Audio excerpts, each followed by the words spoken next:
Assalamualaikum warahmatullahi wabarakatuh. Apa kabar semuanya? Baik-baik aja kan? Pasti bosen banget kan Idul Fitri di rumah aja? Nah, buat ngilangin bosen kalian, mending nonton video ini.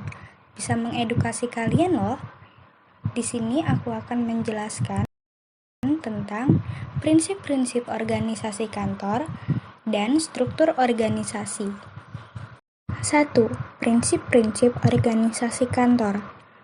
Prinsip-prinsip organisasi kantor itu ada 7. Yang 1, prinsip perumusan tujuan. 2, prinsip pembagian kerja.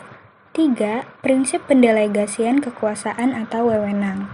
4, rentang manajemen.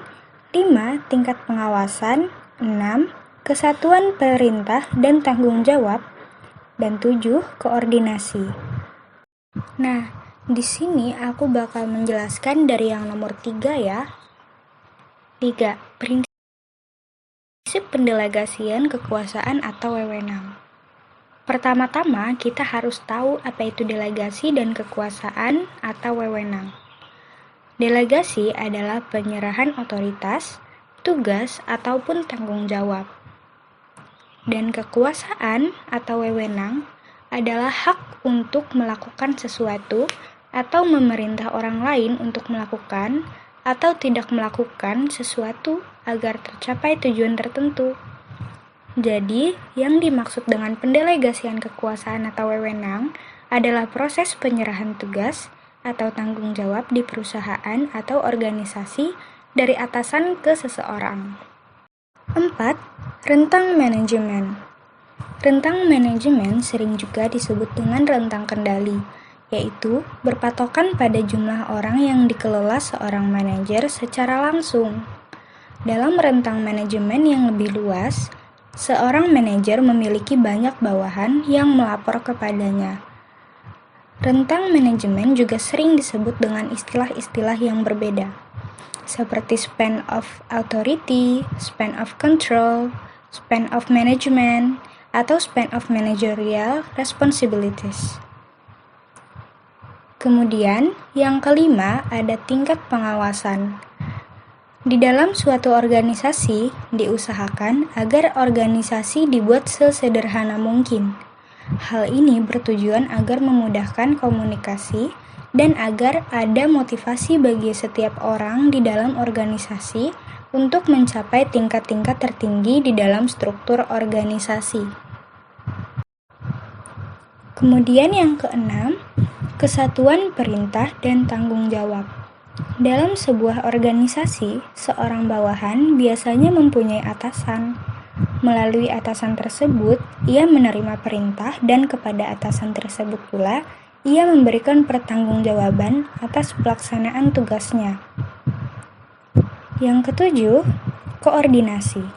Prinsip koordinasi adalah usaha mengarahkan kegiatan seluruh unit-unit organisasi agar tertuju pada pencapaian tujuan organisasi secara keseluruhan. Nah, sekarang kita masuk ke pembahasan struktur organisasi ya.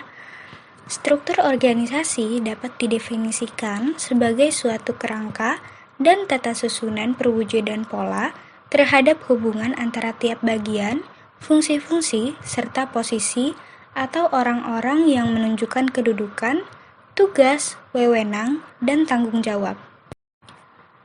Ada beberapa pengertian struktur organisasi menurut para ahli. Yang pertama dari Robbins. Ia mendefinisikan struktur organisasi sebagai penentuan pembagian dan pengelompokan pekerjaan secara formal. Kemudian ada dari Ivan Cevich.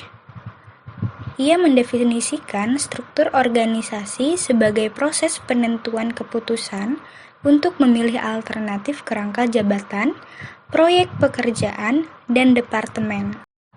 Kemudian ada dari Gibson. Ia menyatakan bahwa struktur organisasi merupakan pola formal kegiatan dan hubungan di antara berbagai subunit dalam sebuah organisasi. Kemudian dari Mullins. Ia mendefinisikan struktur organisasi sebagai pekerjaan dan tanggung jawab, aturan kerja dan hubungan, serta jalur komunikasi. Kemudian, ada dari Wagner to Hollenbeck. Ia mendefinisikan struktur organisasi sebagai jaringan yang relatif stabil dari hubungan antara personel dan tugas dalam bentuk sebuah organisasi. Nah, struktur organisasi juga mempunyai kegunaan yang penting juga loh. Yang pertama, menjelaskan kedudukan seseorang dalam struktur organisasi.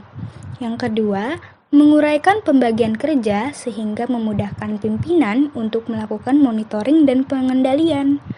Yang ketiga, menunjukkan hubungan antar bagian atau posisi dalam melaksanakan tugas dan tanggung jawab. Yang keempat, memberikan gambaran tanggung jawab setiap anggota terhadap pimpinan atau atasan yang telah memberikan wewenang yang harus dipertanggungjawabkan. Nah, itu saja penjelasan dari aku ya teman-teman. Aku harap kalian dapat dengan mudah memahaminya. Terima kasih telah menonton video ini. Wassalamualaikum warahmatullahi wabarakatuh. Dah.